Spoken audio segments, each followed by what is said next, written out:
Hello, greetings, fellow Earthlings. Welcome to A Raging Atheist. And of course, I am not a raging atheist. I am Horseface John Peterson.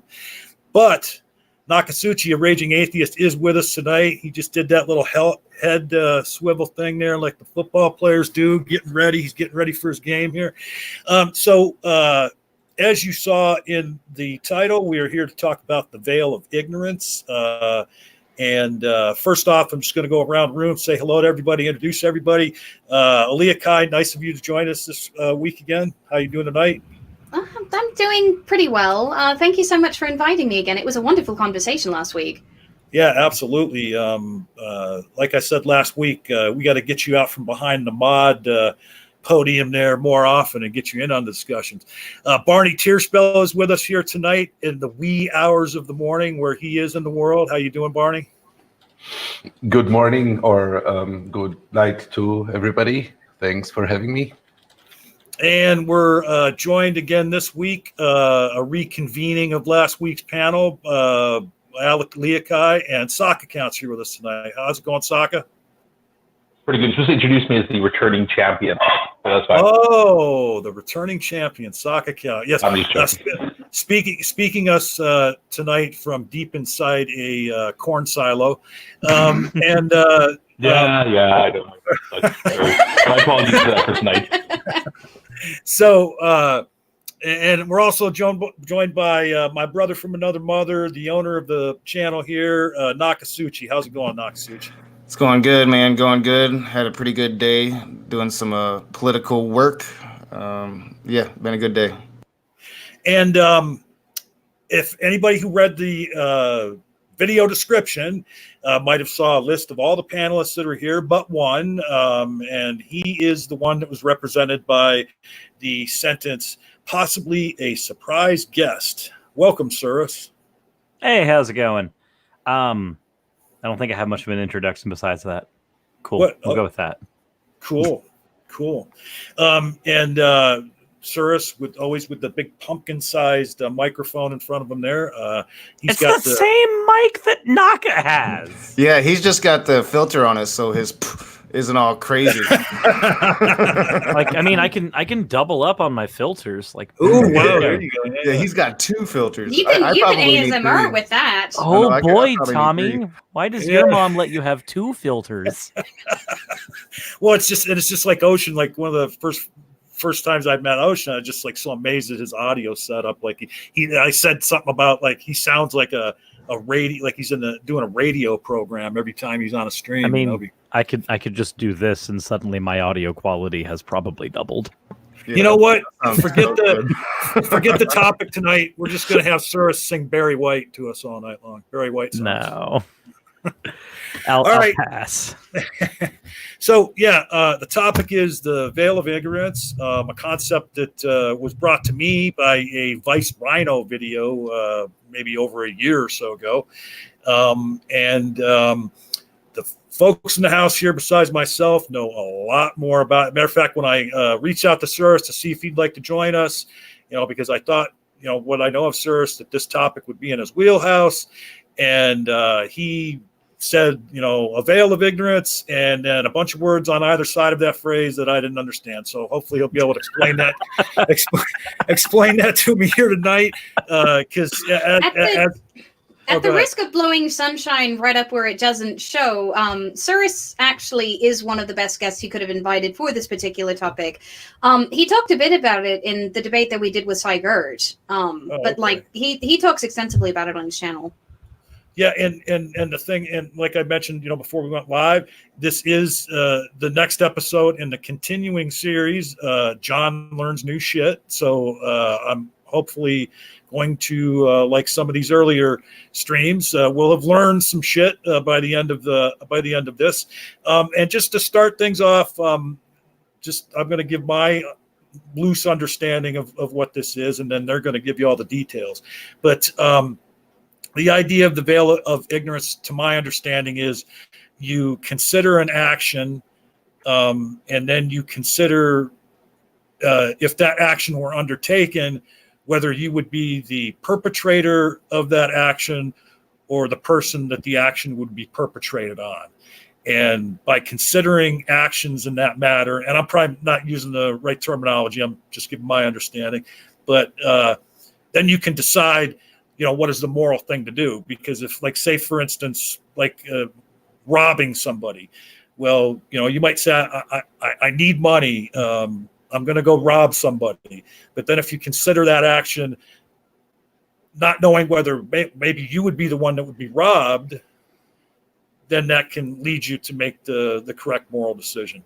And we're going to, from there, I'm going to throw it over to Barney to get things started for a couple minutes, because this topic was inspired by him. He left a post in the live chat during last week's stream at the end of it, and gave me the idea for this stream. So Barney, why don't you take it away and tell me how what I just said could be fleshed out more, or whatever it is you're going to start with to start the conversation off. And you're muted, Barney. Yeah, unmuting helps. So, okay, basically, we can start by just explaining what the veil of ignorance is.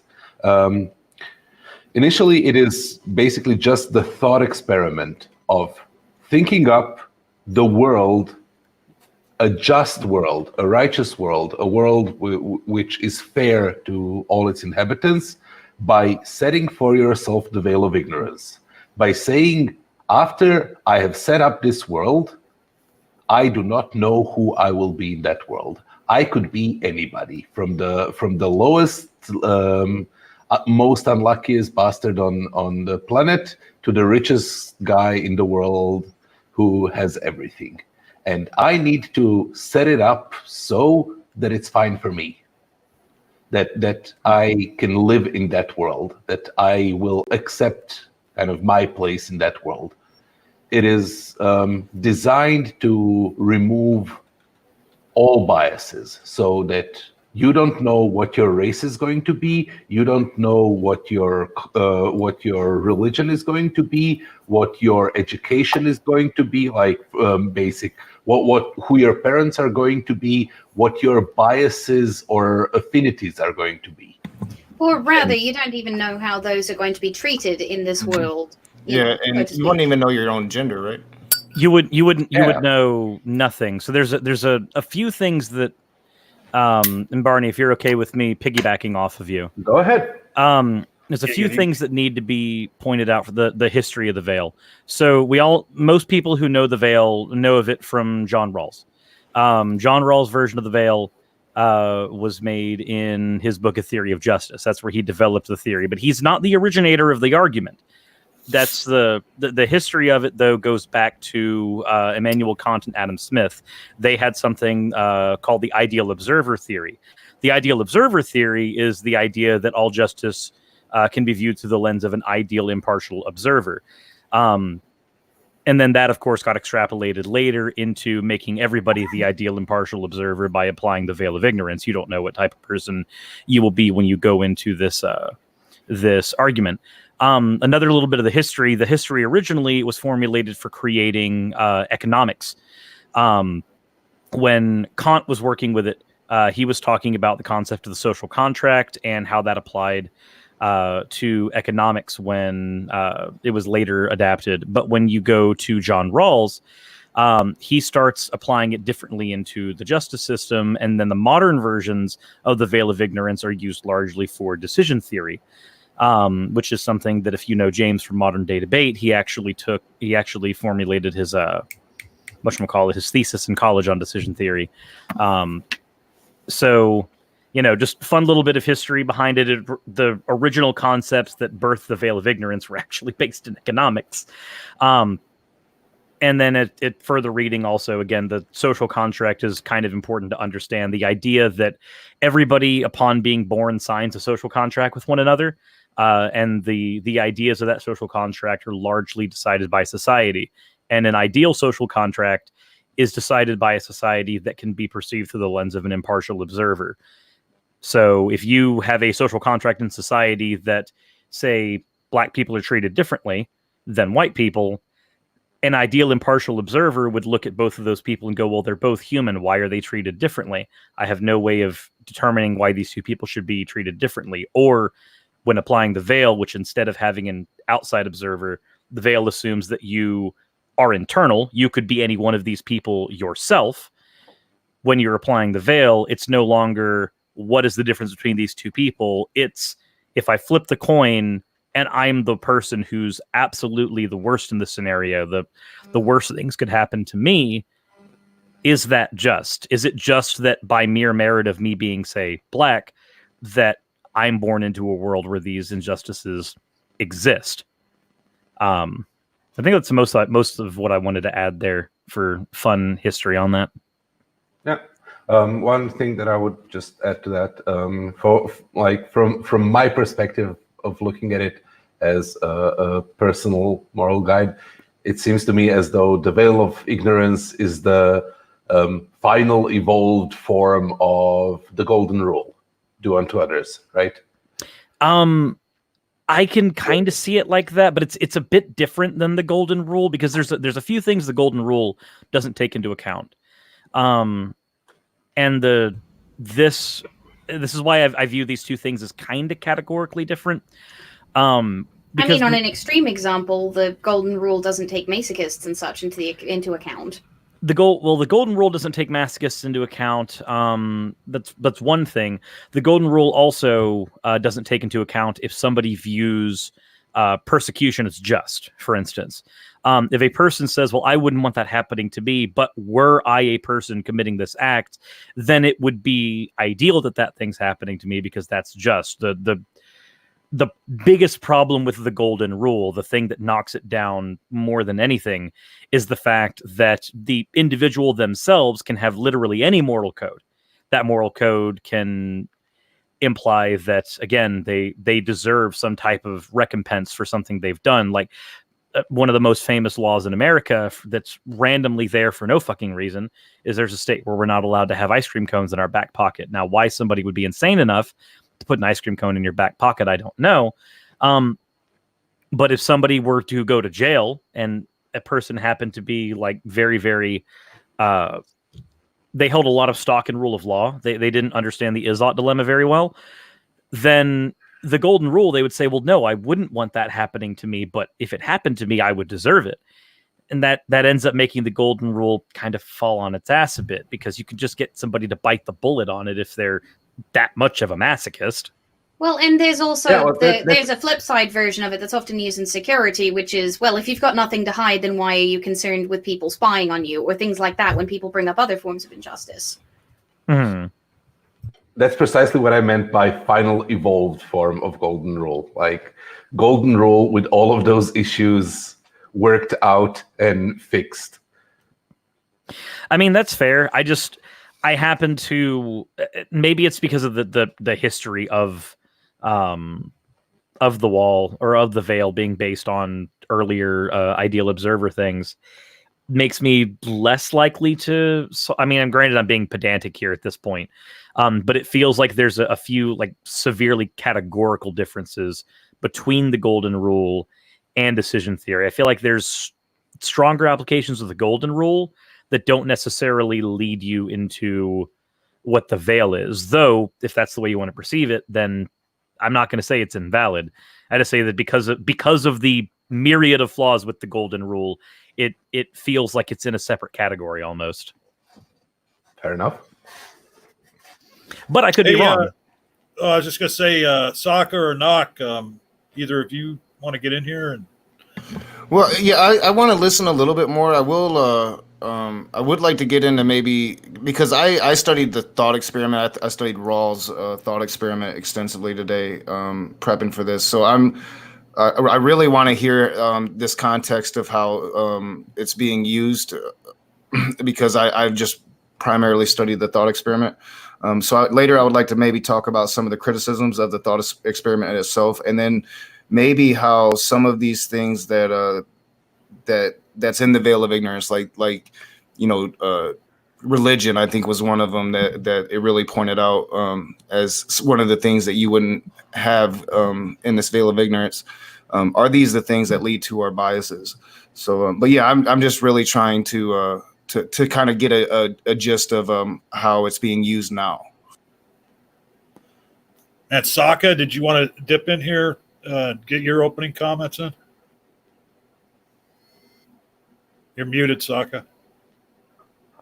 Yeah, no, I'm listening. I'm actually just finishing dinner, and then I shut down. He's cooking dinner. I was like, Sokka's been way quiet. This is good. Well, I mean, if that's you fair. guys want to dip into the criticisms, most of them come from other schools of philosophical thought. Like, for example, libertarians don't really necessarily like a lot of what Rawls had to say because they say that trying to design a society around what ultimately would result in that level of equality for most people, like if you don't know who you're going to be, would infringe heavily on individual liberty. Yeah, well, one of the criticisms that really struck out to me was like if you didn't have knowledge of the experiences that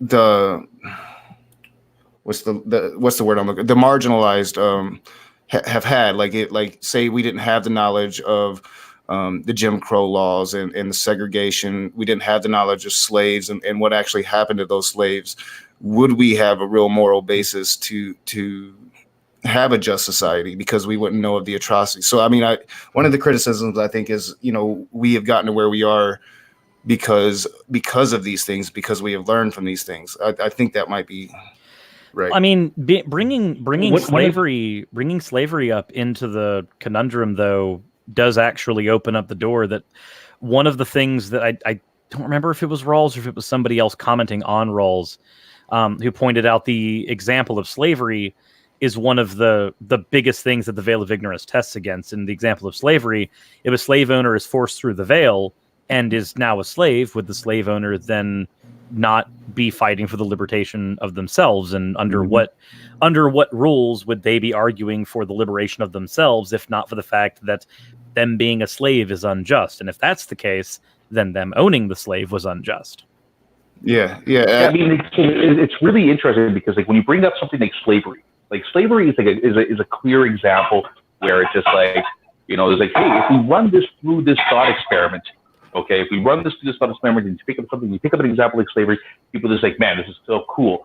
Veil of ignorance works, because if you didn't know whether you're going to be the slave or the slave owner, you're going to have somebody that's going to build up a society that, chances are they're not going to have any person who actually is, in a position of slavery. Yeah, everybody's going to fight against that. That argument did stick out to me, but like my first thought when I was reading about that criticism was that, well, it's not like you're nothing. So like I think Rawls said something about like you would pretty much just have the basic principles of justice. So you would know these basic principles of justice. So yeah, like it stuck out to me, and I thought about it for a while, but then that thought came to me, and it's like, well, you do have an option to get to that just society because you do have those basic principles. So if you don't have the knowledge of the history, you still have those basic principles of justice. Well, real quick before you go, Ali, Socka, let me finish this point. Yeah, go ahead, Socka. Yeah, like the problem with that is that because, and Suris is absolutely right, is this is something that stems from ideal observer theory, and one of the ideas behind ideal observer theory is that the hypothetical ideal observer is described in this way that they are omniscient of everything except for moral facts. Okay, because that's what they're trying to decide. We're trying to you have to know the logical end result of any event. You have to think like a hyper consequentialist when you're running through the ideal observer. Right. So you'd have to that point there, but to have like the knowledge of like so like what you're saying, like, no, it's not wrong. It's like, yeah, you have to have this idea of what the end result is, but we wouldn't call that justice. The justice is what's assumed that the ideal observer is going to come to. If you're using justice and ethical concerns is synonymous with each other. But the point that I was trying to get at is that it's a really good theory when you put it up against something that is, I think most of us would think is pretty clear. The issue of slavery, where the lines start getting muddy with the efficiency of something like the veil of ignorance is when you get into like Ali brought up with ideas of from like a libertarian viewpoint, you know, where you have to start to looking at things like taxation. Okay, like you know, where are you on the scale on this when it comes to, you know, how much money somebody can take for you to redistribute amongst other people? You know, because that's something that under, you know, like a veil of ignorance, you're going to find, you know, varying degrees, as well as you know, you might have people that do oppose this, that the act of redistributing, you know, a certain amount of wealth to people could be considered an immoral act. You know, and how would that work in something like the veil of ignorance? Yeah, and that's really what I'm interested in. Like I said, like I was researching this, so that wasn't even my own criticism. That was just the criticism, one of the criticisms the philosopher I was looking at brought up. But like, yeah, I mean, that's what I'm really interested in is how are, you know, like Suris is talking about utilizing this today. That's what I'm interested in, because when I was looking at the veil of ignorance, it seemed like a lot of the attributes that it's telling you that you would need to lose are a lot of the attributes in society that I seem to disagree with. So one of the refutation, and granted, as some when I'm saying these things, I'm not saying that I'm against the veil. The veil is literally like one of the things that's core to my morality. But I'm familiar with criticisms of it, so I can point out from a devil's advocacy point of view, one of the things that is used against it is that when you are assuming the ideal observer, you're deprived of so much information psychologically that the idea that one could even make a choice when you've removed all of the biases that are literally the fundamental basis of all of our decisions, it's hard to say what decision you would make when all of your biases are stripped away, because your biases literally inform your decisions. That's one of the bigger arguments against it is, well, how can you make a decision when you've put yourself in a situation where you have no prior knowledge to work off of? Hey, no value. Real quick, that's the main part. So just on his point there, like you're talking about being like when we talk about like without bias, like so many things that decisions that we make are based off of things that we value, but you know, values are, you know, completely biased to the. Real quick before you go on, well, Barney, hold on real quick before you go on, because before Socka finished up his point a few moments ago, Aliakai had been trying to get in. I think I partially lost what I was trying to say. But one of the other sort of objections that I've frequently seen has been for people who are particularly fixated on absolute equality and egalitarianism. I think part of the difficulty in discussing this is that you have to use a lot of fairly specialized term. I was wondering if everybody would like to take a step back really quick and actually go over some of the terms that Rawls uses in his theory, so we can kind of talk about the objections using that sort of language and have the audience follow along. Because, like, for example, when you start talking about Rawls, you need to end up talking about the principle of equal liberty, the difference principle, you know, the way that all of that ends up interacting with the various philosophical systems that tend to critique his theory. You also need to get into things like essential goods, because without primary purpose is one of the things it gets into. When one can't know their primary purpose, what are you able to strive for? Well, you can strive for essential goods, and essential goods are defined as basic social needs. These are things that we would put on like the bottom 2 or 3 rungs of Maslow's hierarchy of needs. So do you guys want to start to like take a quick step back before we start getting into criticism and kind of lay out the theory a little bit with some of the terminology and, you know, the additional information such as essential goods, so that we can kind of like go from there when it comes to the objections? Because I think we might have gotten ahead of ourselves a little bit in the discussion. I'm down, but I'm going to turn off my camera. So I will have my camera back on. Suris, you won't be the only one, but it's herb time. Fair enough. Where's Maynard Sades with the smoke weed every day? Smoke weed every day. Naka's gotten to the point where he goes, okay, the conversation's getting a little annoying. I need to get some anti-headache in me. No, fascinating. I'm the type of person that's got to be high to take it in. So, I'll start out really quickly with the two terms that I listed, which were Rawls talks about two primary principles of justice. You guys can expand on the definition if you want to, but the two that I'm most familiar with are the principle of equal liberty, which is, the idea, basically the idea of your right and, your right to throw your fist ends at the end of my nose, so to speak. It's everybody should have as many liberties as possible while being compatible with similar liberties for everyone else. So egalitarianism, effectively. The second is the difference principle, which is, and I'm going to actually read this one out because it's a little more complex. Social and economic inequalities should be arranged in such a way that they are both A, to the greatest benefit of the least advantaged persons, and B, attached to offices and positions open to all other conditions of equality of opportunity.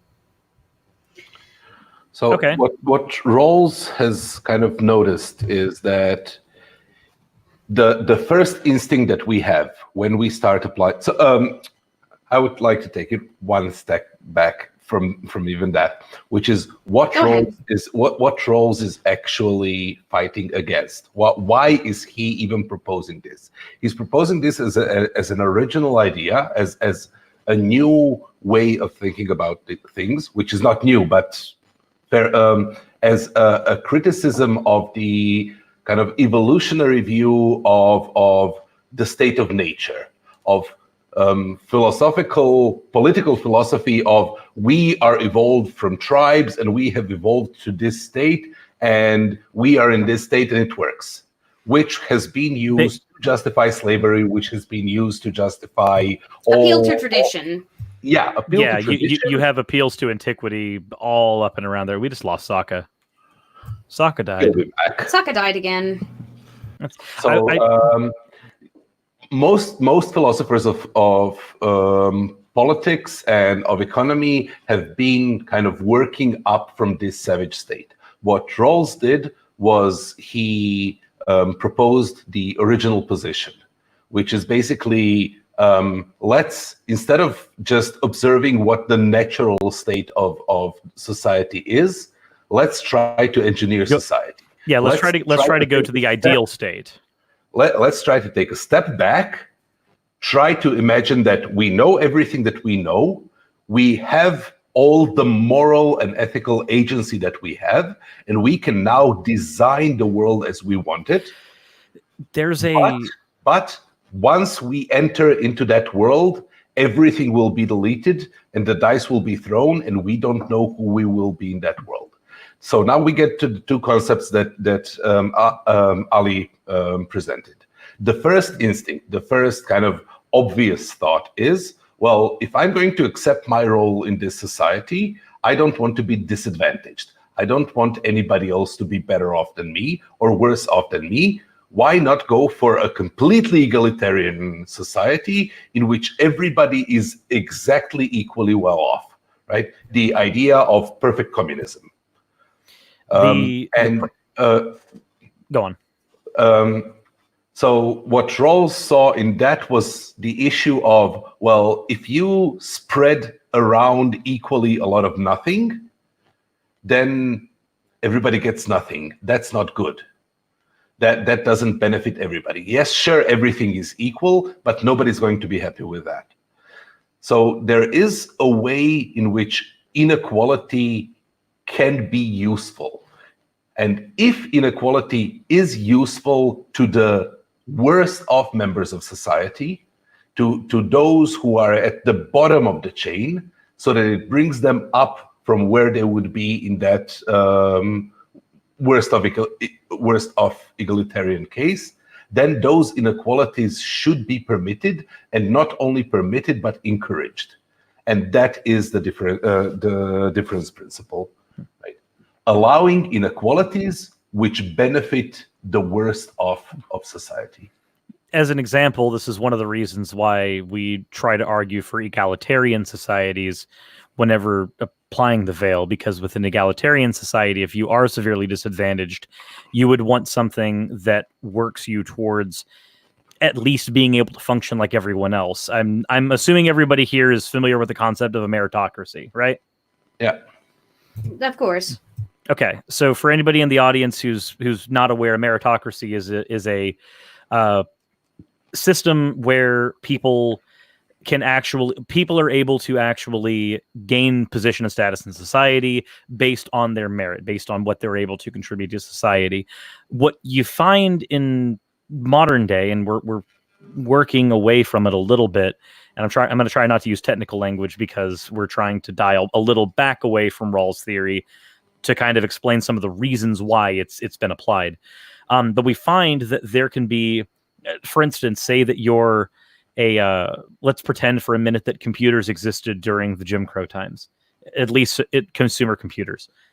You might have somebody who potentially has the merit to be an incredibly good programmer. This person could be one of the people who programmed the NASA space shuttles. This person has the merit to achieve great things in the society, and they should earn them. However, because Jim Crow laws are what they are, because they are in a position in society where they will not be able to exploit their merit not from an individual standpoint, their merit largely goes unrealized. They don't get to do anything with their merit because society has not put them in a position where they can. And then for a society standpoint, this person could actually be a great benefit to society as a coder, a greater benefit than they would be than, say, like a janitor or something, where we usually find a lot of people with a lot of merit end up falling into when they're disadvantaged. The Veil tries to construct a society where we can put somebody who does have this merit in a position where they can exploit their merit, because it's not only good for the individual for them to do the best thing that they can do, it's also generally good for society as well, unless the thing that you're best at is being a totalitarian dictator, in which case maybe this is another hole in the veil. Well, I think that's like one of the things in Rawls. I believe he does clear this up, because I mean he wrote on this topic for well over 30 years. But it's like a lot of people thought of like this approach to this with like a lot of the challenges of like this complete egalitarian, where everybody's like you just described like the perfect communism type thing. But like some other people have, kind of pointed out that a lot of the challenges that are faced against the veil of ignorance or this idea is that a lot of the egalitarian stuff only refers to people in regards to our moral considerations. Like we're not like he would acknowledge. People aren't created equal. There's people that are going to be better. There's people that are going to than others at certain things. There's people that are, have the potential to earn more or be able to trade upon, what they know about with a greater value than others. But that shouldn't, that shouldn't be what dictates, the moral considerations that we offer people. Like regardless of what your potential, what your utility to society is that the veil really should only really address the moral consideration or the moral status that we have for people, and that's it. And that's what I'm really interested in. I'm going to shut up again and be quiet, but that's what I'm really, and I didn't really want to get us sidetracked with the criticisms, because I just found that one little thing fascinating, thought about it for a lot. But this is what I'm interested in. I want to know how you guys are applying it and the moral and political motivations behind it. Well, and I think Suris had said that your ethical framework is based quite a bit on the veil, something like that. You said, Suris, wasn't it? True. Like as an example, another concept because this is a teaching one, I'm going to explain concepts that I think most everybody in the room is pretty familiar with. But the reductio ad absurdum, where we create or engineer a hypothetical scenario that is kind of like a perfect storm. Like this is a hypothetical where everything goes wrong, or everything is at least an extreme variant of a particular argument. So as an example, in applying the veil, if I am making laws about, say, abortion, right? I have to write these laws assuming that I could be the person that these laws affect. So I have to consider that I might be the father.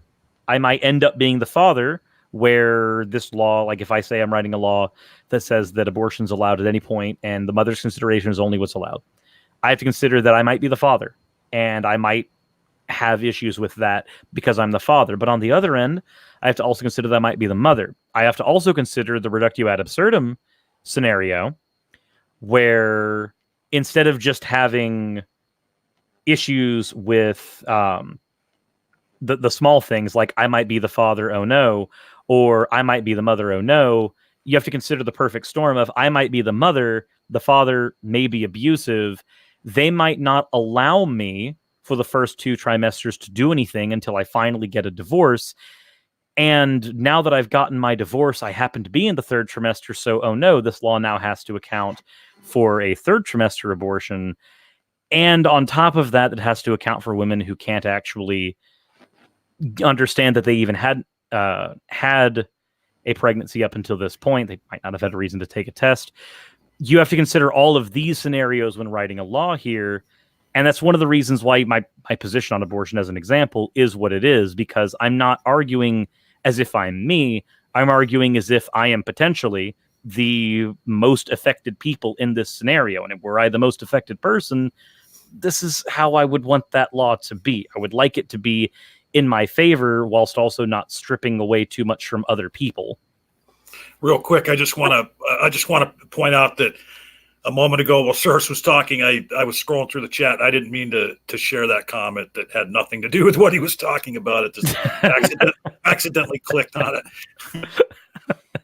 Yeah, and Tony. you would also consider other society members. You would consider being a Christian in a society where this happens. You would consider being the baby. You would consider being a Muslim. You would consider being an atheist, right?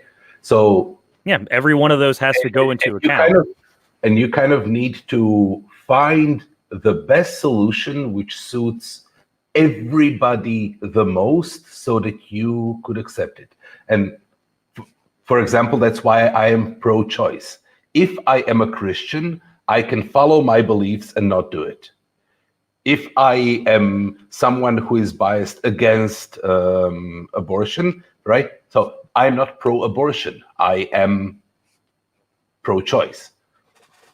If I am the mother, if I am the father, now, yes, it becomes hard. There are hard choices to be made there. If I am the father and I want to keep the baby, using my moral agency, using my worldview as it is right now, the only thing that I can say is I have to give her the choice. It is her choice. I can advise, I can express my desire to keep the baby, but it is her body and it is her choice. Right? So that's the part that I wanted to jump in when we were talking about biases.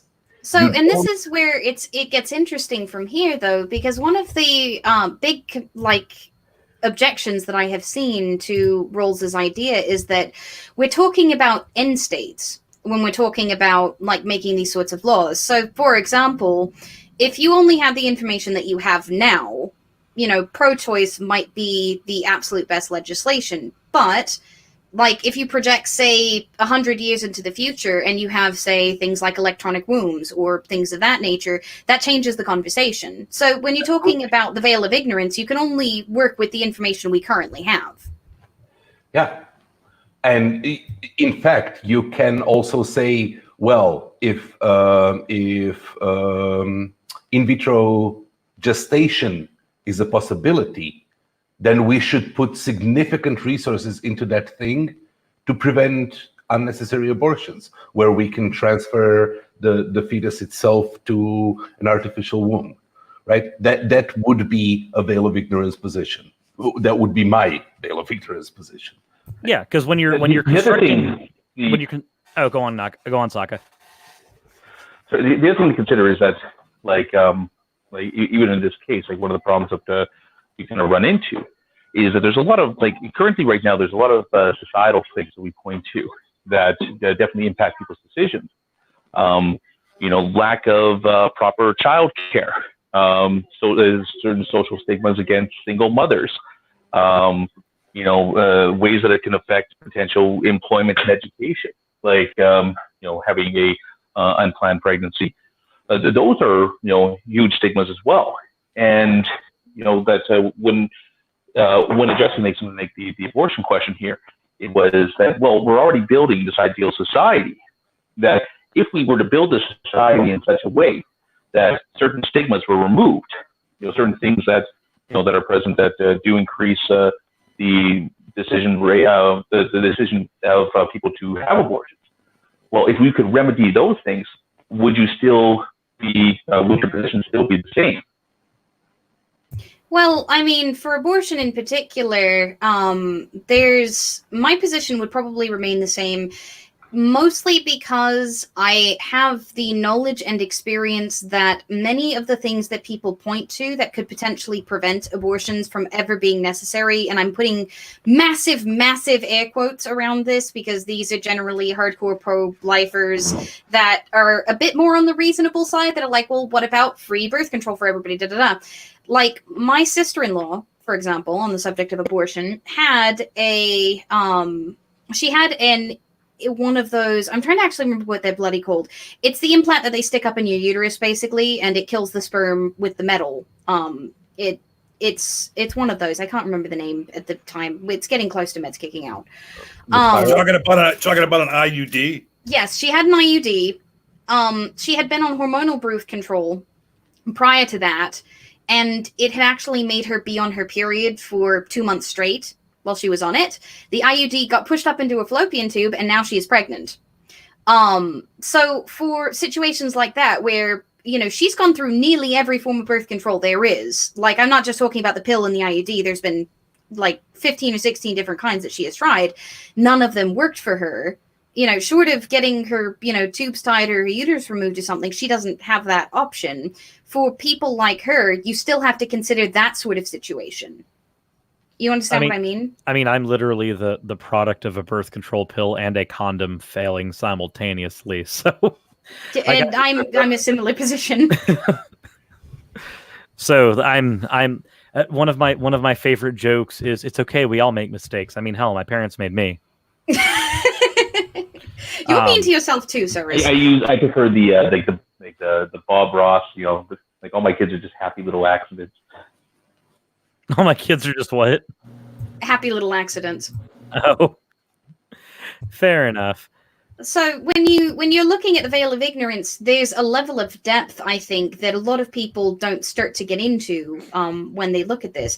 But again, I think that the big limitation here really is, for example, technology. We don't necessarily know where technology is going to go, or even what's possible under science, because we don't know everything we could possibly know, or even what we don't know. There is an answer to that, though. When you're assigning the veil, when you're assigning a veil position, what you do is you assume that you could be any individual going into this society, but the hypothetical society you construct is one with the limitations of your current one. Because laws and legislation can always change, but you create laws and legislations based on what you have at that time. So if we are basing a law on a future technology that might not exist, we open up the doors randomly for, well, why don't we base a law on everybody's immortal? So now we have to have capital punishment, period, because now that everybody's immortal, the only way we can truly get rid of the worst people in society is by elimination. They're not just going to age out in prison.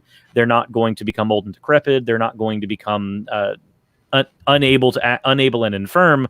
They're now all immortal lobsters in the most Petersonite way. Well, the objection that I was putting forward, though, wasn't about, creating a law based on that hypothetical. My idea was about the fact that if that hypothetical came to be, that may change, the laws that would be created behind the veil of ignorance. If that makes sense. So I'm not saying that if we were to do it now with our current society, that's something we should consider. But I'm saying if we were to do it now, create this hypothetical society, all end up in it, and then this sort of technological advancement happens or something else, you would have to then account for that. And that's one of the criticisms I've seen levied pretty heavily against it. For me, it's the same category of criticism as the bias one. Now, one thing from my point of view, one thing that makes us moral agents, that actually gives us moral agency, are our epistemic limits, are the things that we don't know and cannot know, and are forced to make ethical decisions despite not knowing. making the best decision that we possibly can, getting as informed as we can, thinking about it as hard as we can, and then acting in the correct way as we see it. And that's the best that anybody can do. That is moral agency. Well, true. Now, That's why one of the reasons. Go on. Sorry. In the unforeseen technologies, that falls into the category of the veil of ignorance thought experiments that go into wishful thinking. I've talked about this to some rather radical people, and one of the ideas they had was, oh, I can imagine a world without Islam. That would be an awesome world, right? Therefore, if I should act towards that world, I should kill all Muslims. Well, no, that's not how the veil of ignorance works. That's not how that works at all. The veil assumes the veil is like like I said, my personal application of the veil is that I assume I'm coming into the society that exists currently. I could come into the society as a Muslim. This is one of the reasons why when we're arguing for religious freedoms in the United States, we don't just argue for religious freedoms for Christians. We argue for religious freedoms for everyone. This is one of the reasons, again, when somebody advocates for the United States, was one of the things Kent Hovind advocates for, turn the United States into a Christian theocracy. Well, let's apply the veil. What if you are born into the Christian theocracy as a Muslim? I mean, the veil assumes that you are being born into this society, so take it to its logical extreme. What happens when you are a non-Christian in this society? So here's what I was trying to is that the veil acts in perpetuity on all scales. So if you're trying to evaluate whether something is good or bad, you apply the veil to it, right? There was an incident a little while ago of some high school guys raping their friend in the locker room with a broom up the ass, right? And, well, you can apply the veil of ignorance to that. That's the worst case of warning what I've ever heard of, but yeah. Would you be okay being the guy holding the broom? Well, nothing is happening to me, so, okay, I guess so. If I was the most cynical bastard in the world, I would say, yeah, I don't mind. Would you be okay being the guy up whom the broom is being shoved? Hell no, fuck off. So don't do that, right? And that goes towards every ethical or moral consideration that you ever make. So when you say kill all Muslims because I want the end goal to be that there is no Islam in the world, you have to go through each and every murder of every Muslim and say, would I be okay with being that Muslim as he's being killed? No, I wouldn't. Therefore, your experiment fails. Go ahead, but let's say that something like incarceration, like the justice there. Like, so if you were to present like something like would you want to, like, if you're going through the veil and you will say, like, well, would I want to incarcerate somebody for life that murdered somebody? Would I want to live in that society? And it just, you can say that, yes, when you're planning this out, absolutely. Regardless of, like, if you live in that society, the person that murders somebody obviously is going to have, some, concerns about them losing a good chunk of their life, right? So, well, this is where you start to get into utilitarianism and consequentialism a little bit, right? Because you would also have to put yourself into... a big counter to this. Yeah. Yeah, because you'd have to put yourself in the position of the person who was murdered, particularly if it was a brutal murder. You'd have to put yourself into the position of the loved ones that lost it, the people watching, that lost the person, the people watching the news that, see that this is happening and feel less safe in their homes, etc. You'd have to, like, through the veil of ignorance, you'd have to consider all of these various angles rather than just the, heavily weighting on the person who is doing the murdering itself. Right. So what I'm saying is that, I think that even if you invoking the veil of ignorance, you're still going to come up with some type of justice system, which will punish people and will strip them of their freedoms. And, regardless of whether that person, then goes into the world and becomes one of these people that's going to be stripped of these freedoms, we wouldn't give them that consideration and think that the veil failed because of that, would we? It wouldn't necessarily be that. So with the veil itself, and this again kind of is an appeal to utilitarianism. One of the things with the veil is at the end of the day a thought experiment. It is a method of idealization. It is not supposed to be a perfect, or even, I believe Rawls specifically said, it is not meant to be a realistic thing. It is meant to be a method of constructing an idealized scenario. You're still going to have to apply other moral philosophies to it after that point in order to hit something. So if everybody here is familiar with the argument from the ass, or the argument against hyperskepticism, basically, that there's an ass that has two equally distributed piles of food, and the ass ultimately starves because they're equidistant and there is no discernible advantage between the two. Well, you still pragmatically have to make a choice. And the choice that you find with the situation that you're laying, so you're laying out a situation with a murderer, what we're going to end up doing is we're going to have to say, well, a choice has to be made. We can't just sit idly on a fence, so we have to take a utilitarian approach. What is the scenario in which we create a society where murderers do not get punished? Well, we ultimately have a society where there's no recompense for people to be murderers outside of maybe street justice. Okay, well, is street justice useful? Well, no. Okay, and then you run down all of the logical arguments that would get through utilitarianism alone, because you applied the veil first to get there. That doesn't necessarily mean the veil failed.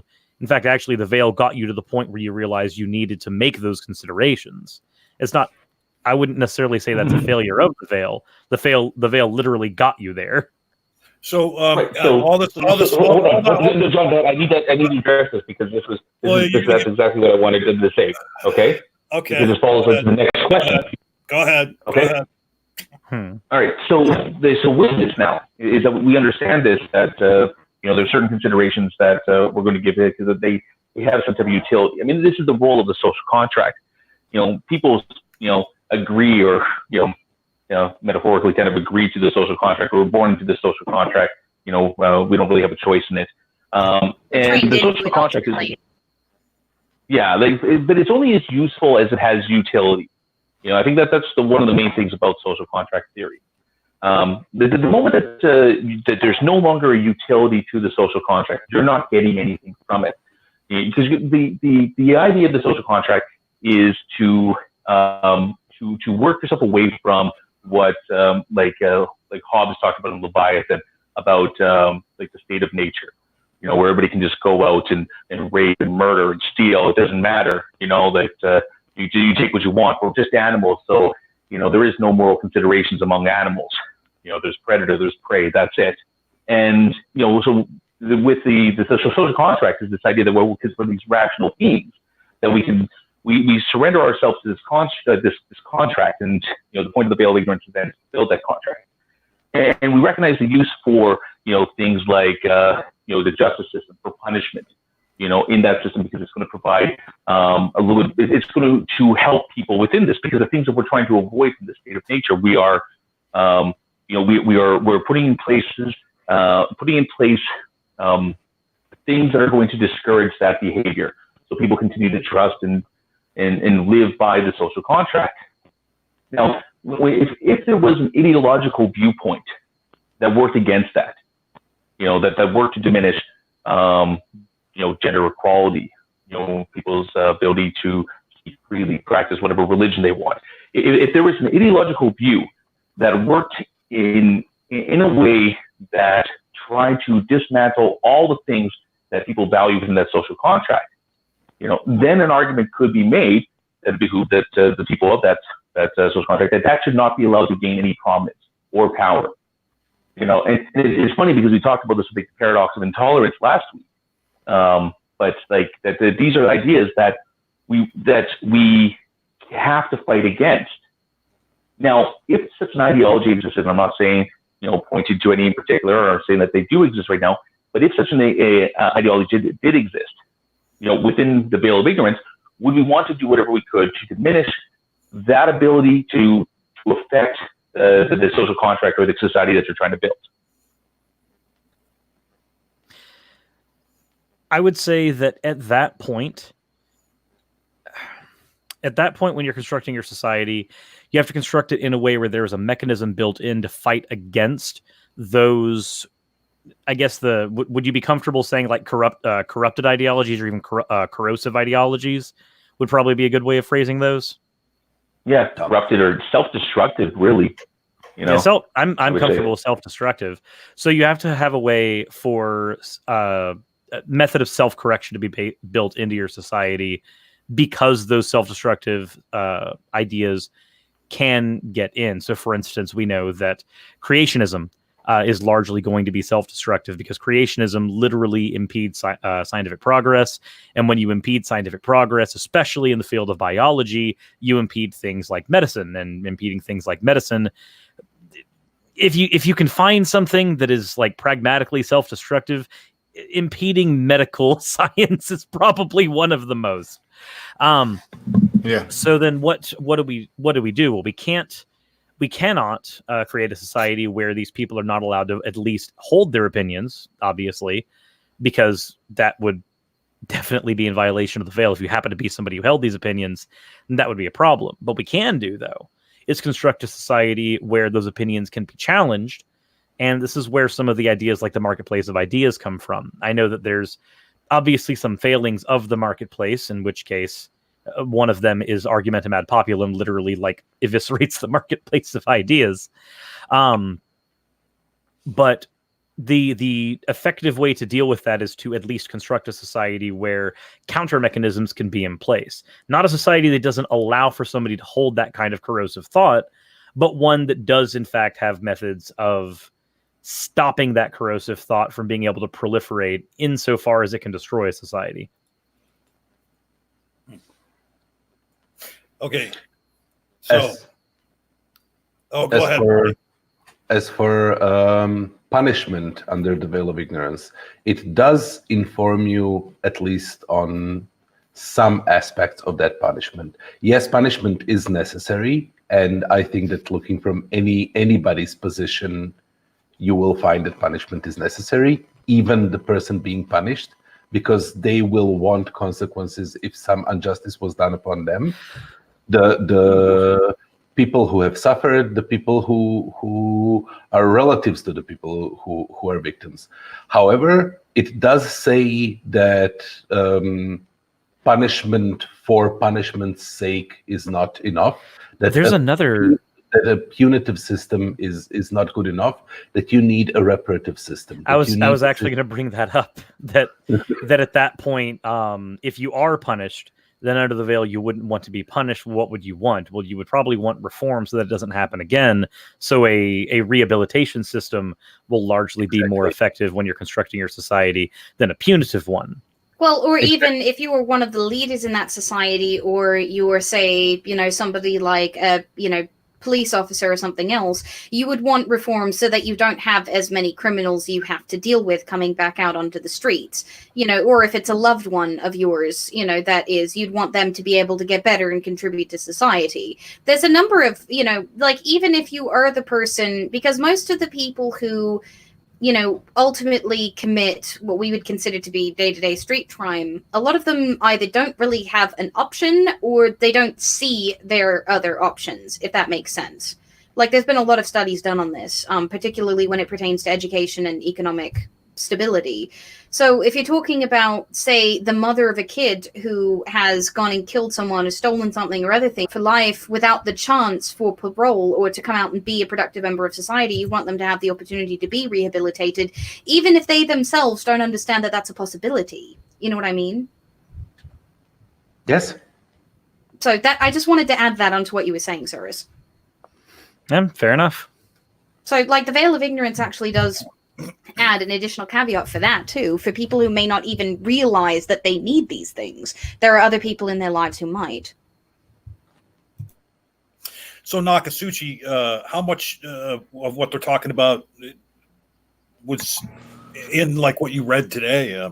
I mean, are you hearing a lot? I only studied the thought experiment, but once Suris actually got going, and as the conversation has progressed, I've actually heard of this before, and yeah, I've participated in this thought experiment before at this level, but I've done it with politics, never to the extent that is being talked about here. I find it fascinating. I'm just sitting here, just like, you know, I'm not drinking tonight, so I'm a little tired, but I'm trying to absorb all the information. But yeah, it's not new to me. The veil of ignorance itself, the terminology wasn't new to me. The thought experiment was when I started looking at it today.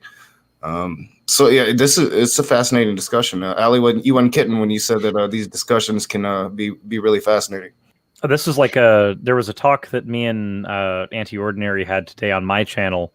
And one of the things that was said in that, or I pointed out in the discussion, was if you want to have an entire 2-hour discussion on the definition of one word, believe me, we can do that. I'm friends with Steve McRae. I know what it's like to have a 2-hour discussion about the definition of a singular word.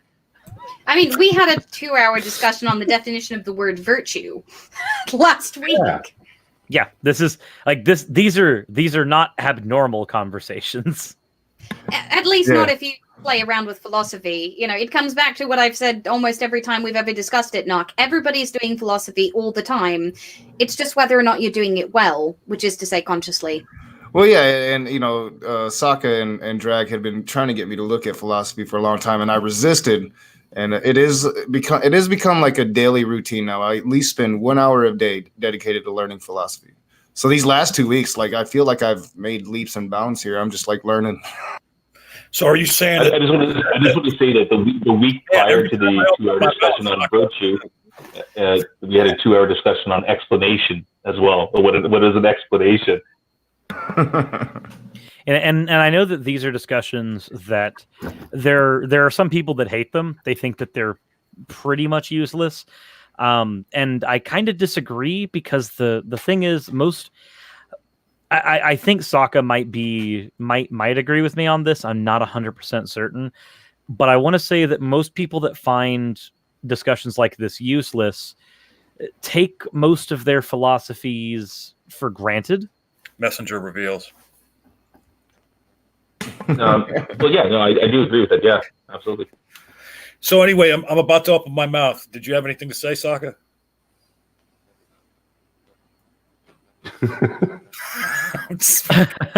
I'll wait for you to start talking, and then I'll interject. Right. Socka, you're muted. What's up with that? And by the way, I was going to wait till you started talking. Okay. And then well, the funny thing is, like, the last couple of times out of my mouth, it was just like interject like a one-liner of nonsense that had, you know, no value to discussion at all. But I just noticed too, it's not Socka Count tonight; it's Socka Count. Sake. Oh, go. Yeah, they were talking about that earlier. Yeah. And what's the sake count tonight? How One much horny cat. You count to? 1 sake, 2 sake, 3 sake.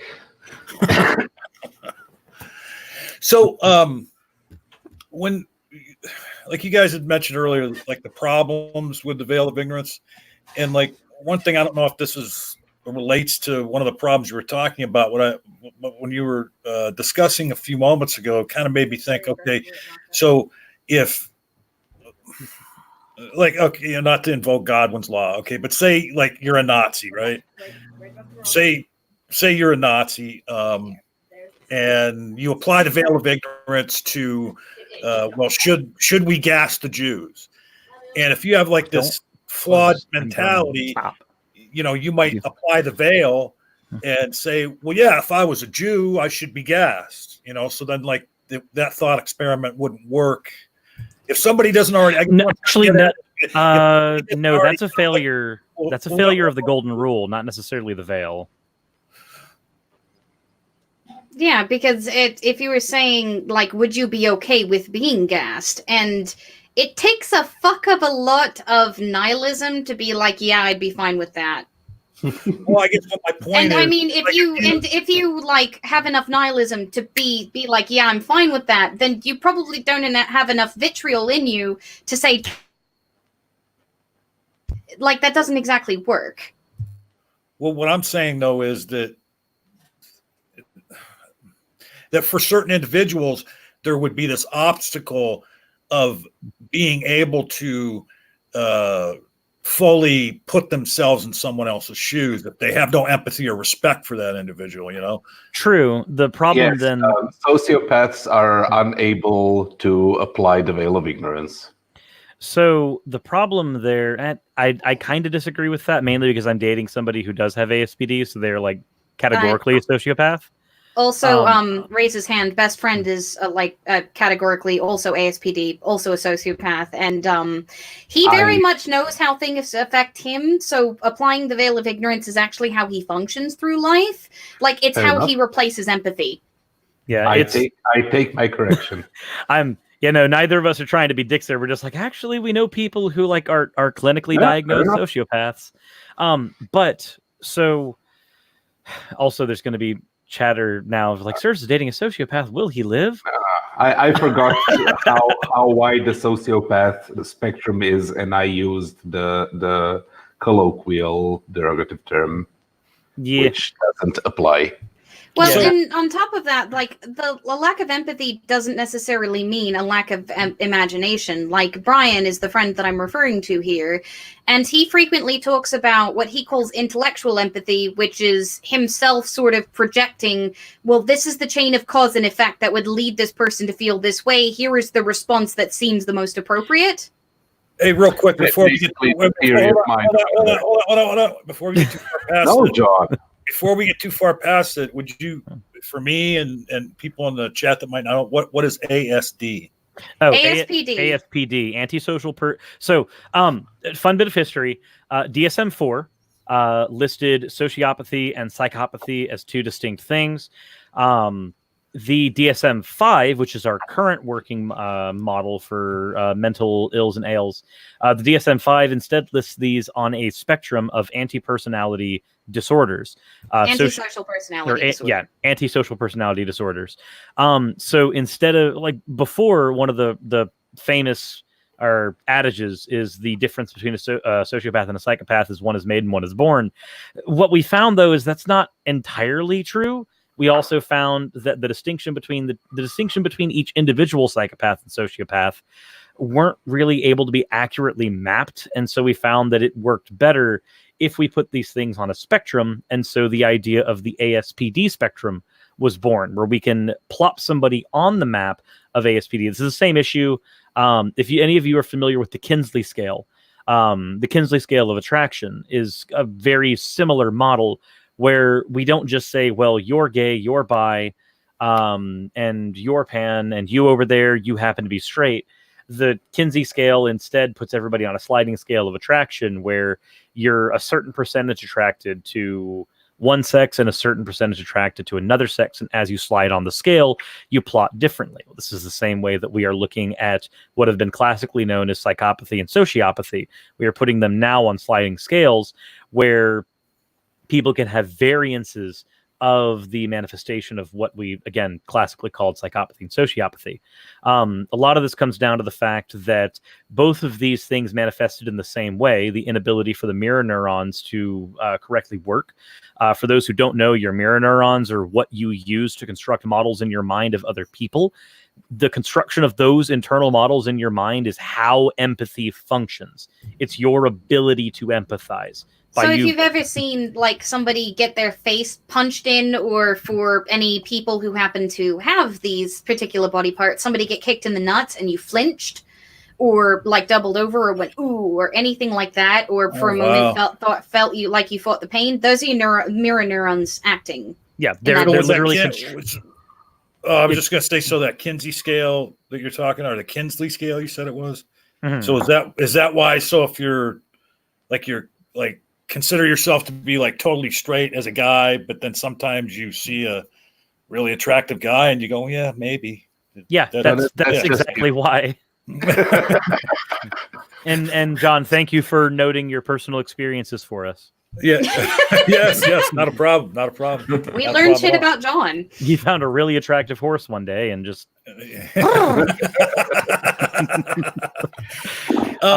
but not go to ahead. deviate too much, but yeah, that's the clarification on ASPD. It functions for psychopathy and sociopathy much in the way the Kinsley scale functions for what we classically thought were very binary attractions. Something that you guys brought up before we started that Socka had said, or I think Barney had asked Socka a question, and I haven't heard you talk about what was that? Where either Socka said it, or you said that Socka something about gambling that had to do with the Socka the gambler's fallacy. I don't know. I just know that when that there is a certain subset of people which object to, or it's a form of criticism to the veil of ignorance. What if the person applying the veil of ignorance is a gambler and is fine with saying, yeah, I will let the world burn as long as I have the chance of winning the lottery, right? Let everybody be in the shitters as long as I have a chance of being the guy on top. True. I think so. The answer to the gambler is largely the answer to the Nazi, right? So the Nazi is okay with all of the subset of society that they don't like, which has not just been Jews. There have been plenty of other people that Nazis did not like that have all been marginalized. But they are okay with certain marginalized individuals being persecuted because they think that they deserve it. These don't necessarily fall as criticisms of the veil itself, but largely it's criticisms of the individual. What if the person applying the scale was an antinatalist? Well, that's the issue with not the issue. The goal of the scale is to remove those personal biases, and are you a gambler is literally a personal bias that you have to remove to properly apply the veil. Are you a Nazi? Is again a personal bias that to properly apply the veil you must remove. So are you saying that all gamblers are Nazis now? No, I'm not saying all gamblers are Nazis. All I'm saying is that it's really strange that guy over there just won $6 million. Well, I think that there's one of the they just choose one. Like I think there's a lot of kind of like arbitrary. I don't want to say arbitrary. I'm scrambling back on that one, but there's these kind of assumptions that go into the characteristics of the people that are kind of building up in the veil of ignorance. And one of them, I think, is this that even if we approach this from a position of saying that when we talk about the equality of things, like the equality of justice, for example, like the equality of moral consideration or moral status, like those are things that I think the veil of ignorance does address.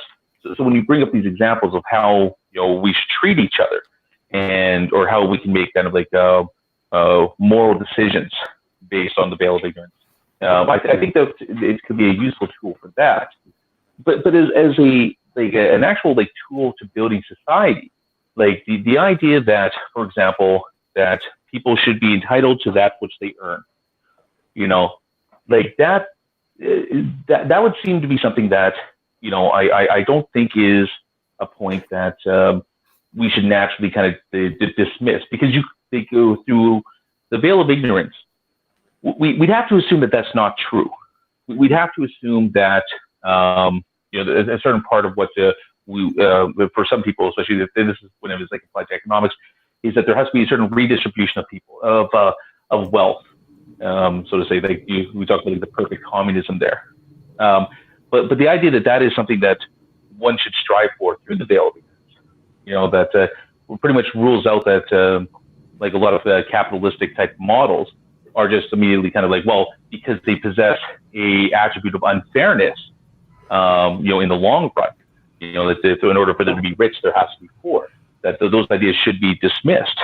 But I don't think that it's necessarily bringing in a personal bias to say that somebody who's building a society would say that, well, you should be entitled to that which you can achieve or earn on your own.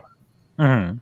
Hey, real quick, let's go to Allie, because I know she said she had to leave at the bottom of the hour, so I want to make sure she is able to get in here and give her final thoughts. And well, I wanted to respond really quickly to part of what you said, because I think that to a certain degree, there's a bit of that addressed in Rawls's original theory, where he talked about the principle of difference. He talked about, like inequality existing in that the contribution that one gives to society, benefits those that are below them. So, like, they could get a raised social status to a certain extent, but only to the extent that their individual contribution would, benefit those around them. So, in this case, somebody who, say, invented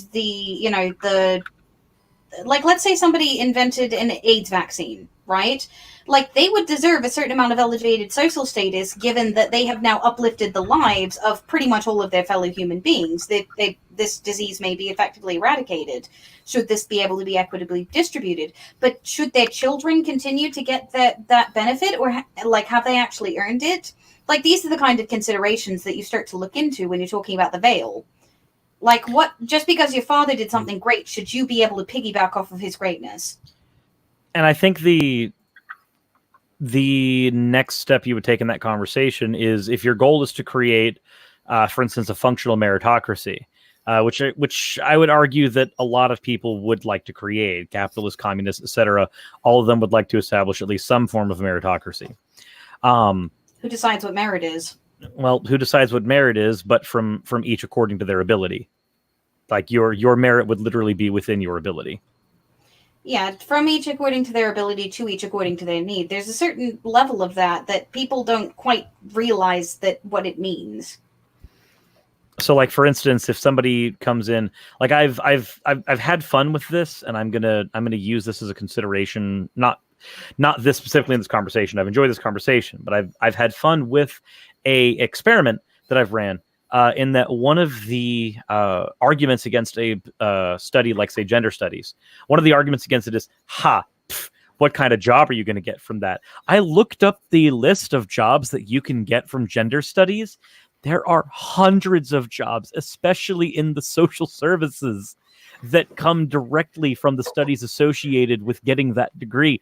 So, like, when somebody tries to argue what is merit, there would be, person A who says, well, somebody who has that degree has no merit, that there's no merit to that. But then somebody else who gets that degree and then uses it to go and become a social worker, they would then argue that there is in fact merit to it. So I do understand there's a side of this that is, if one person can't establish what merit actually is, then we can be arguing for days, because now there's one essential definition thing that we're striving for, that you have to get people to agree on its definition, and people are not going to agree on the definition of merit. For instance, studies into the theological merit of Bart Ehrman's works will largely be ignored by the majority of people who are Christians, considering that Bart Ehrman is an atheistic scholar.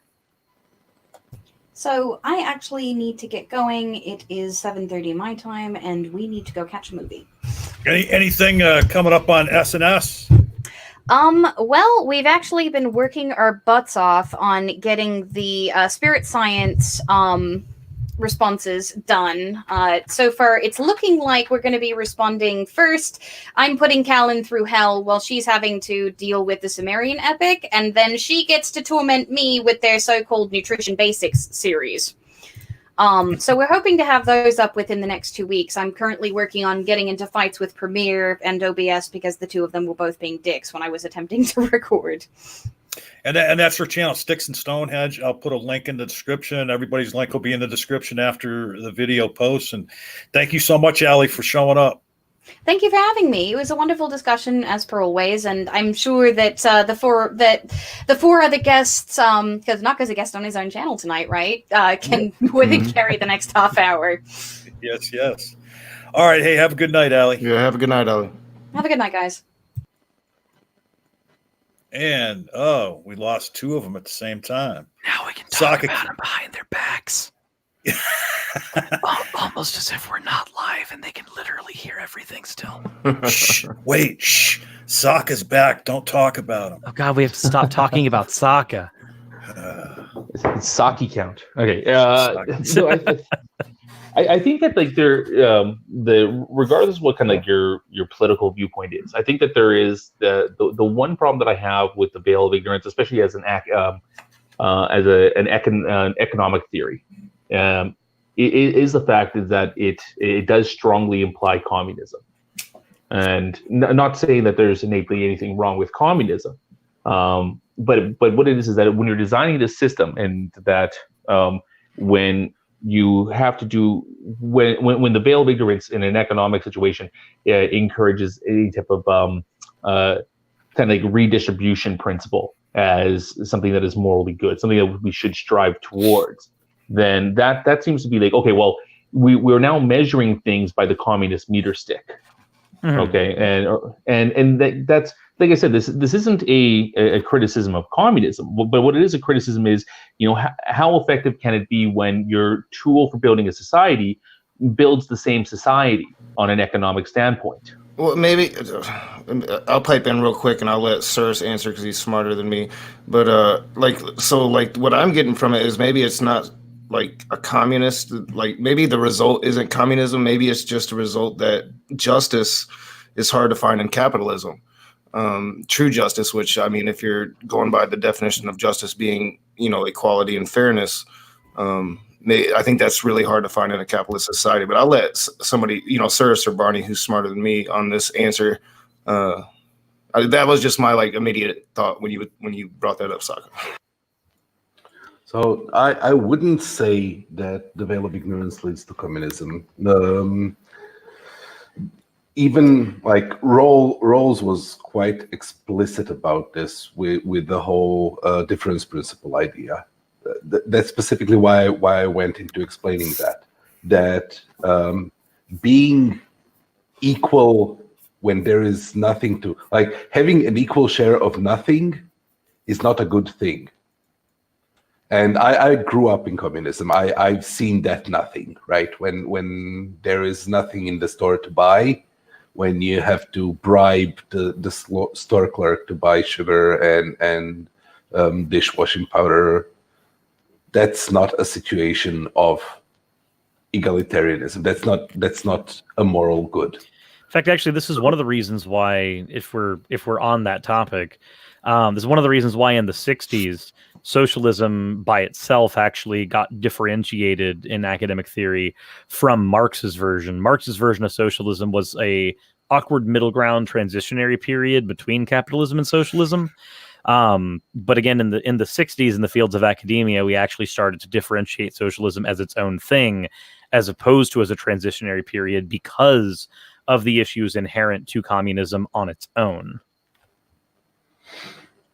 So distribution of wealth is one component of it, but creation of wealth is another necessary component, which kind of is assumed under communism, but apparently doesn't really happen unless you institute a market, unless you institute some level of capitalism, as evidenced by, let's say, China. Right, but you also bring up other challenges. Then, where are you creating a system that does not encourage ambition? Which is another thing that would happen. The need for somebody to strive, for those goals, that.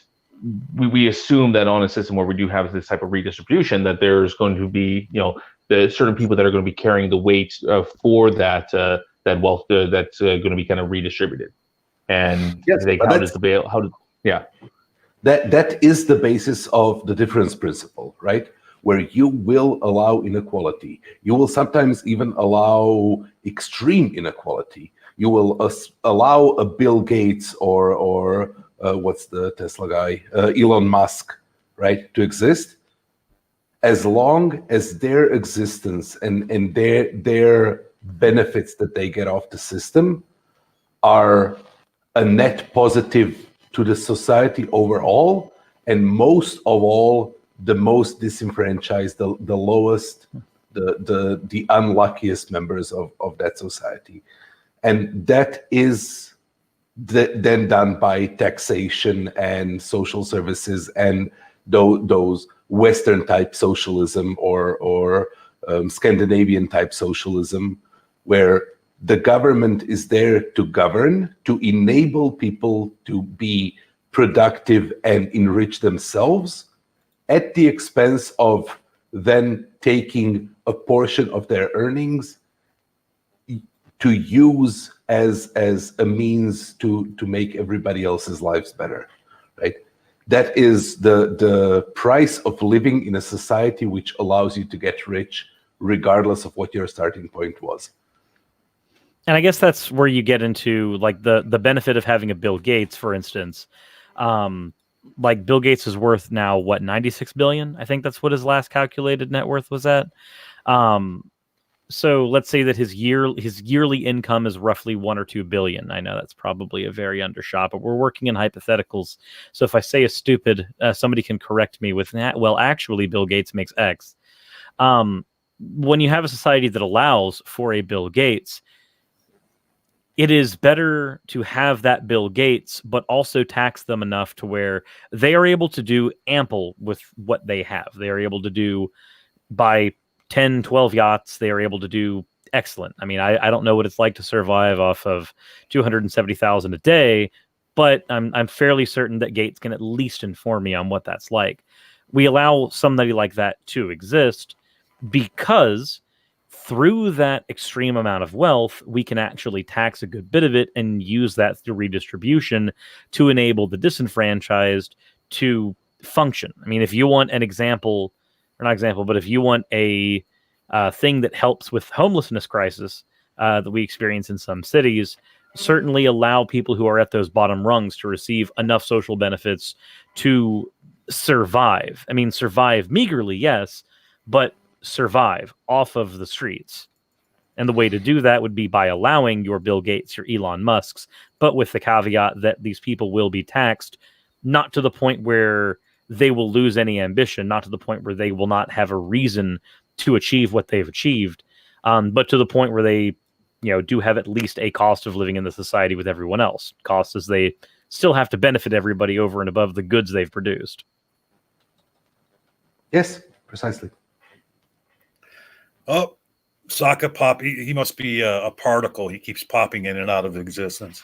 Socka the quantum particle.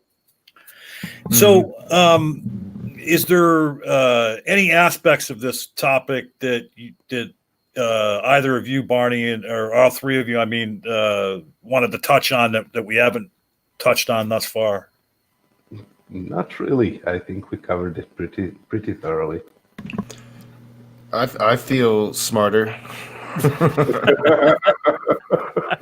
Well, my problem is, even with all the fascinating new material that came up, I'm afraid the only thing I'm going to be able to remember until I watch through this again, as I often do with these topics I don't know too much about, the only thing I'm going to be able to think about until I watch it again is the problem of the ass. Wait, is this the first time you've heard me point out the problem of the ass? I mean, maybe not, but as far as I know, it is. So go ahead. The problem of the ass is something that I have to bring up more frequently than I wish, but certainly not as much as I'd like, because I do take the moniker skeptic for a reason. I do believe philosophical skepticism is a good thing. And the classical argument against philosophical skepticism is called the argument from the ass, which is perfect because I get to say ass a lot on streams and it's in context. Yeah, that's a good name. That's a good name. Sorry, Nok. Oh, I was just gonna say I'm fairly satisfied, like, because the discussion went where I thought it would go, and it was awesome. I'm like you, John. I usually have to watch these streams to where I'm delving into unfamiliar territory again and take notes. So I'm looking forward to that. But yeah, I definitely feel like this is helping. These conversations have really helped me with my my political or philosophical work that I've been doing in my spare time. And there's not much of it now because I'm working for a political campaign. But yeah, like I'm just grateful that everybody showed up. Hopefully, Socka will come back in before we wrap up. I just DM'd him, and he might be having. Yeah, he's probably having issues. This was I don't know if you did you announce that we did this tonight because Sokka's going back out to sea? Oh, yeah, I he guess is? he's going back on a sale. I think Friday, he said. But all I was going to say a moment ago is just a word to the wise to the audience. Unless you have safe search on, don't Google the problem of the ass. He's speaking from experience today. He found a very handsome horse. And Right? you got Yes, a, absolutely. you got a very loving super chat from Stupid Horror Energy, $1.99. John Peterson, eat a dick. She's such the superlative troll. Eat a dick. I love her. Wow. But I'm just not. I mean, did she? I just wonder, like, where she got that from, because that's like the freshest comment I've heard in a while.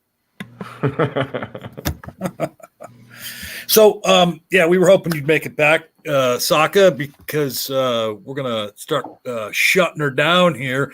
Was there anything that you had wanted to bring up on this topic that we didn't touch on yet, Sokka? No, I think that's good. It's an interesting discussion. I really like the veil of ignorance as a type of kind of like forming an ethical basis. Because I have a hard time planting my flag in any type of meta-ethical kind of viewpoint. I'm not going to really argue strongly for a lot of, but there's certain ones that I do support more than others, and I do like ideal observer theory. It's probably one of my kind of favorite kind of moral anti-realist positions out there. But when it gets the issue that I have is that when it's applied to like the veil of ignorance, it's good. But I'm not quite sure how the veil of ignorance works when you kind of expand upon it into other theories out there. It's something that much debate could be had over it, and but no, I do like talking about it though. I do think it's funny that you pointed out that it is a moral anti-realist position, and moral anti-realist is actually my position. Oh yeah, no, it absolutely is. It's one of these days that's we're building up to that discussion with John. Ooh, when we start building, I think we're an entire show talking about moral anti-realism versus moral realism would be fun, and a separate show just talking about moral non-cognitivism. Oh, you should introduce him to the wonderful wacky world of error theory. Well, he has introduced me. He has introduced me to the moral realism and moral anti-realism a little bit here and there in discussions we've had. But there's going to be a lot of future streams, and an interesting thing too. And without sharing the details of it, but to give the idea of it, like I was pointing something out that I saw on social media to Sokka the other day when we were talking one-on-one, and how it irked me, or I was pointing out what was wrong about it, from partially from an ethical standpoint, because like Sokka has told me before, like we have these discussions, and I can I have this ability to pick up on when I can recognize that something's wrong, but because I'm a neophyte in logic and philosophy, I can't always tell you why it's wrong. But I can recognize that it's wrong and explain why it's wrong in my rudimentary understanding. And so I pointed this thing out on social media and was telling him how it irked me, because this is what I see that's wrong. And then Sokka said to me, well, just think of how it is for me. Okay, now you see something like that, and with your new understanding of these topics, it irks you. Now I look at the same thing, and because I have more understanding on certain topics than you do, John, then it irks me like even further because I see even more wrong with it. So I'm sure all of you are familiar with Nicholas Suter. One of the things that me and Nick got in a conversation about on those lines was there's only so many logical fallacies you can learn before you start unintentionally identifying them everywhere, and it will do nothing but piss you off. Hey, we get the last thing that you ever want to do is get into an argument with your significant other and say, well, here you're just making an appeal to emotion. Okay, so I'm not going to lie. I have done that in conversations with my significant other, and I I can vet 110%. It does not go well. It does not go well at all. There are some things about philosophical debate that can actually help you in conversations, but pointing out fallacies is not one of them. The one that I did find though that is helpful is the Steelman. Whenever Raz says something, or Aaron says something, or Emmett says something, goddamn polyamory sucks. Whenever they say something that I have a visceral reaction to, I'm just like, that sounds wrong and hurtful, then I can actually go, okay, here's what that sounded like to me. Is that an accurate representation of what you said? So I can determine whether or not we're going to have a fight today. Yeah, well, and there's some relationship advice for you from Suris. Always steel man your significant other's arguments. Yes. Here from stupid horror energy, another super chat, $4.99. What's the matter? You don't have a couple pennies laying around? But she says, and I don't know who this question is to. What do you think of Brenda's slice of cake analogy? Does anybody know what she's talking about? Nope. Well, I mean, I'm not sure if we're talking about the same Brenda, but the slice of cake analogy pretty much is that, if I'm representing this correctly, if not, I might not be, but it's... Oh, no. No, it's white. Okay, sorry, we have a stuffed animal emergency. I'll be right back. Okay. And that moment of cuteness brought to you by Socka Count. And that's one of the things I love about having hangouts with Socka is he's able to have these complex discussions and still do his fathering, and I love that about him. Like you said when we started the stream, he was making dinner, and he's able to deal with the family and still carry on a conversation. So, all right. I guess we're gonna shut this down for tonight. I think I have enough in my head to ponder at this point, and I don't know how much more I could take of these fine gentlemen, because they might fill my head too much, and then I'll have an aneurysm burst or something. But we're going to go around the room and let everybody have their final words and shill anything they want to shill. And we'll start with Barney. So I just wanted to say, if you are interested in this topic and there's more that you want to know, there's an excellent set of lectures from Harvard, which is available on YouTube. They're the Justice lectures with Michael Sandel, and I'm posting the link in the live chat. Awesome. If you do get a chance, Barney, later on, post that in a comment as well if you get the chance, because not everybody fishes through that live chat after the fact. Oh, okay. I understand now. You put it in the side, the internal side. I'll chat. post it as a comment. Okay, awesome. And Suris, your final words, and shill away if you have things to shill. The only thing I'd like to shill is that my voice is for those who don't know, my voice actually was out for the last 4 days. So this is the first day I have my voice back. So I've done 2 back-to-back live streams now, and I just did a recording session. So I'm getting some fucking use out of my vocal cords now that I have them again. I've been there. It's agitating to have a bunch of videos on your plate that need to get done, and you can totally do them right now because it's really easy for you to, but your voice doesn't work, so you know that you quite literally can't. Anyways, if I can, after that little bit of shilling, I would like to piggyback a little bit off of what Barney said, in that if you, after going through those lectures, because lectures usually cover things at a surface level, which is very good for understanding things initially.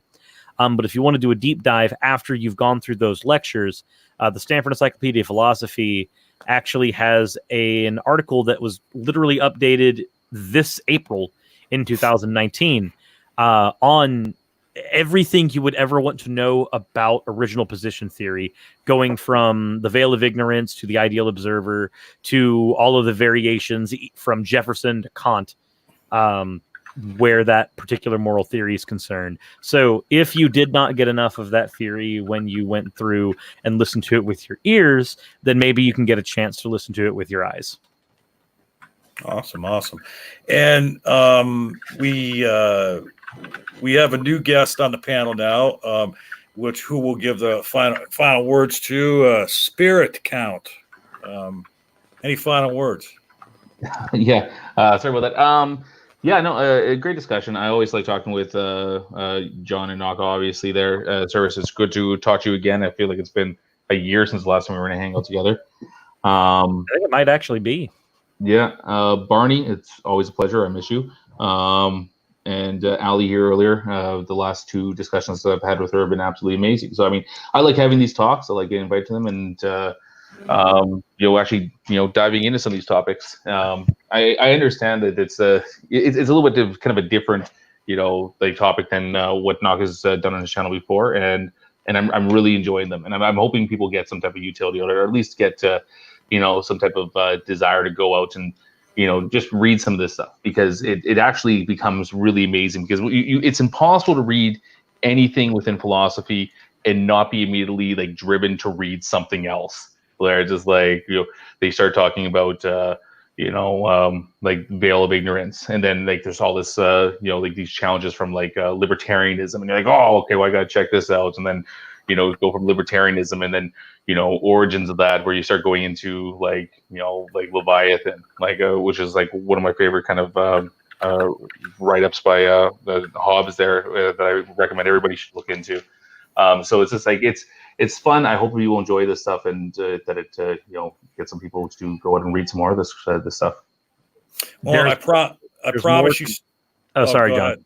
No, I was going to tell Socka, I promise you, we will wait till you're back in port to do the moral realism versus anti-realism discussion.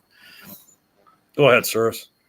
I would at least hope that discussions like this will show people who are maybe new to philosophy that there is much, much, much, much more to the discussion on morality than is it subjective or is it objective? Because that seems to be like the baby's first step of philosophical discussion is it one of these two binary options? And then like for everybody that cracks open a book just a little bit, you find quite literally thousands of different theories of morality, and the rabbit hole keeps on going. This is a discussion that has been unresolved for 2,000 years. Trust me, you will find something that is different than those two binary fucking options. Yeah, it's funny, like when it comes to like moral objectivism and moral subjectivism, is that constitutes about maybe 10 minutes worth of discussion in an actual classroom setting before it's just like, okay, now that's hashed out, move it on.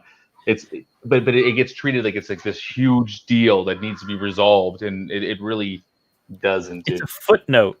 Yeah, it is a footnote, and to let everybody know exactly how unimportant that footnote is on its own, moral anti-realism can actually account for objectivism within certain theories of moral anti-realism.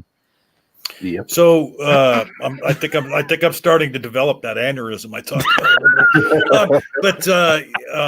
Yeah. So and just I find this interesting. You guys say that. So how is it that there are so many this flood of fucking debates on that topic? Then, if it's just a footnote, like so, basically they're having an argument over nothing. So think of it like this: if you've got a Star Wars fan, and they just watched Episode 4, all of us who've seen Star Wars will agree that they've barely scratched the surface of what's actually there in Star Wars lore, right? Like there's obviously like 8 other fucking movies they can watch. Outside of that, there's also the books. Outside of that, there's also the video games. Outside of that, there's also the radio dramas. Outside of that, like you go deeper and deeper. But how many discussions were had around the time that Episode 4 came out? Thousands. There were people who, when they saw Star Wars in theaters, that was the topic of discussion for weeks, and it didn't end. these type of philosophical discussions are no different. You can have thousands of discussions about surface level things without even realizing that there's so much more outside of that surface level. Yeah, I think it comes down to, especially with people that probably follow like raging atheists, like because these are the discussions that focus around theological concepts, is that people get exposed to certain arguments. They might hear like the moral argument from, as like William Lane Craig might propose it, which is really simple. It'll just be like, if objective morals exist, a God exists. Objective morals exist, therefore a God exists. And they just take the objective morality out and go, well, haha, I subverted the argument. Right, yeah. So the atheist response is like, haha, well, moral objectivism is wrong. It's everything is subjective. And they'll adopt that position with not realizing that, well, really you could just challenge like the other principles, like the moral objectives exist. Well, that's never been proven. If moral objectives exist, then a God exists. Well, that's going to need a lot more defense to defend. Like that's just a non sequitur at that point. Yeah, because there's tons of moral objectivist systems out there that don't require a God at all. So most atheistic philosophers are some variant of moral objectivist. So it's kind of weird. Mm-hmm. So people get pushed into these positions and think that they have to advocate it. Where just like, well, I don't want to give anything to somebody asking for moral objectivism, because the next question always comes out of the theist's mouth is like, going to be like, well, what is your objective basis? And they don't know how to answer this, and so they're just like, well, it's because God created those atheists too, and implanted those objective morals into them, and that's God speaking through them. And I will piggyback off of what Socka said. I know that we're supposed to be closing out, but this is one of my favorite parts of the conversation. When somebody says, I don't want to grant my opponent X thing, let me give you a little bit of advice that is taught to lawyers when arguing positions in front of a jury. Grant your interlocutor's premise. If you can destroy the strongest version of their argument, you have effectively beaten them and you win your case. If you can grant as many premises as possible and still demonstrate that they cannot get to the conclusion that they're trying to reach, you've destroyed the entire argument as opposed to just nitpicking it. Do not be afraid to grant things to your opponent. Let their position be strong. Beat that position. Yeah, I'll tell you what, I believe that I have heard almost verbatim those same words come out of Sokka's mouth in some of our discussions. I believe him or somebody over there on Discord that I talked to about these. And do it following the Rappaport's rules of engagement, and watch them thank you for beating them. Yeah. And Nokasuchi, what are your final thoughts, and what do you got coming up that people should know about? But these are different discussions that I've had, but I'm glad I'm having them. Like I said, I'm finally delving into philosophy myself. I've always been a moralist, but I've just like John said earlier, I've been, I just pretty much react. I don't really think about why I react the way that I do. It's nice to really delve into the logical aspect of things. The philosophy of things. Last week's Golden Mean conversation was awesome. This week's conversation has just been really enlightening for me. Me personally, I'm not going to have a show this week. My work schedule should get back to normal next week, but I am doing a lot more extra work for a political campaign now, so my time is going to be limited. Pretty far ahead on videos. So tomorrow I have a Girl Defined Says No to Halloween video, and then I go back at the Fascist on Friday. So yeah, just look out for that. And outside of that, I'm just like John. This is exactly what I wanted when I asked John to start having his own show on the channel. Is I wanted a different flavor. I wanted different conversations, things that could expand my mind and expand some of the things that I talk about, different guests or different topics. I'm getting exactly what I hope for. So I just, I'm grateful, and thanks for having me on. Hey, no problem. Always have the channel owner on as a guest, as I always say. Just real quick, I want to recognize everybody, that showed up tonight, as many of you as I can. And thanks so much, Tony Designs, for coming by. We appreciate all the advertising you do around on social media for us. Stupid Horror Energy, thank you so much for the super chats. I did make soup in the crock pot today, but I think I'm going to go look for some dick after we're done here.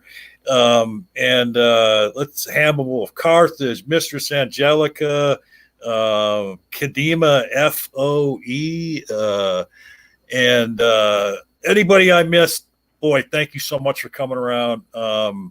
We love all of you, and Nokasuchi definitely appreciates your patronage. Chemo Maki, AR, thank you all for coming by, and anybody I missed, I do apologize.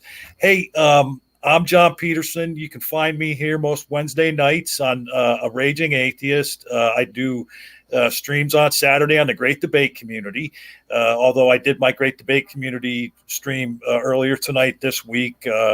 I had Dr. Misha Griffith and her husband on, and we talked about Mary Shelley's Frankenstein. If you get a chance, go over and check that out. The Griffiths are a fascinating couple. I also have my own channel, The Amateur Conversationalist. I do streams on Sunday, and I've been talking about this now for a few weeks. And next month, I'm going to start doing a twice-a-month podcast. I let people on Twitter pick the name of it. It's going to be called the Apostate Alliance. And I am going to have on ex-Muslims to talk about their journey out of Islam and talk about issues that ex-Muslims deal with. Some of those issues very horrific. The circumstances, the consequences that ex-Muslims can find perpetrated on them, especially in Islamic countries. We as atheists, as skeptics here in Western countries, the U.S., we like to talk about, how we're persecuted, by theists and, all the horrible things that theists in this country do. And don't get me wrong, there are atheists that have suffered, at the hands of theists and have been shunned by their family and things of that nature and had horrible things done to them. But it's nothing compared to what happens to some ex-Muslims in Muslim. They can be killed for being an atheist. They can be taken to a top of a building and thrown off if it's found out that they're gay. And so I'm going to start this podcast. It's become an important issue to me, having met a lot of ex-Muslims in social media, and you'll hear more about that later. It's time that that the skeptic / atheist community accepted ex-Muslims. Not that we're shunning them or anything like that, but they need to be brought into the fold because they have a lot of wonderful thoughts and ideas to share with us. So you'll hear more about that in the future. Be starting up next month, and I want to thank everybody for coming by. I want to thank everybody on the panel. Suris, thank you so much for coming here. Barney, as always. Socka Count, I'll probably be talking to you before 24 hours has gone by.